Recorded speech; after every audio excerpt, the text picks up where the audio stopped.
All right, hey guys, today we're talking about Monday's workout and how we should attack Monday's workout, what the time frame is, and how we should scale the workout if need be. So, part A is the first thing we're going to discuss. Part A, if you're doing our performance, which is our RX version of the workout, or intermediate, what we're looking at doing is completing 6 total sets. We're going to do a set of 5, then a set of 3, another set of 3, and then finish off with 3 single sets. So we have 6 total sets there, and if I remember correctly, it's every 90 seconds for those sets. Given that short time frame between sets and the fact that we have all this work to be done afterwards, we're not looking to hit a 1 rep max, but we are trying to hit a heavy single for the day. If you're not quite comfortable with our heavy single for the day concept for today, then we're going to work on the fitness version, which is going to be an AMRAP of some squatting and some other movements to take up that every 90 seconds for 6-second time frame. Okay, so again, with the heavy set, make sure that we're focusing on good mechanics and consistency of those mechanics, and we're definitely successful with all our reps. We're not failing anything. On a day like today, for the heavy single, it might be somewhere around 80%. Okay.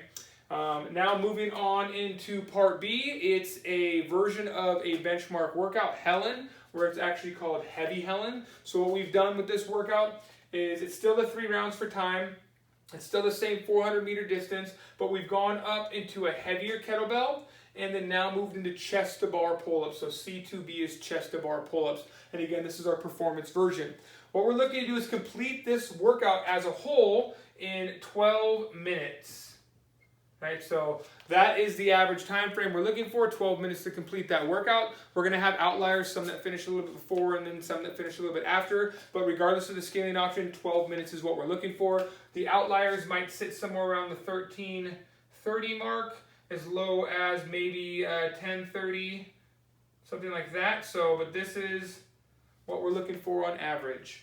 Now, in order to get that, what we're looking to complete, how we're looking to complete this is the 400-meter run should be done around the 2-minute mark to 2.5-minute mark. So if we can run faster than that, awesome, but we don't want to take longer than the 2 to 2.5 minutes. If we know that we're going to take longer, the first scale would be moving this down to a 300-meter distance. We can also go as low as maybe a 200, per usual. Scaling to a rower or a ski or a bike, whatever it might be, given any limitations that you might have, are also an option. But let's assume we're running here 300 and maybe as low as a 200. We just don't want to get so low, like maybe we decide, hey, we want to do a 200-meter run, but it only takes me 1 minute to complete that, then we probably scale it too much, right? So looking to finish around that 2-minute mark for the run. Okay, now that being said, kettlebell swings, we want to finish within 1 to 2 sets, and definitely around 1 minute to 90 seconds at the long end, right? So 1 to 2 sets or 1 minute.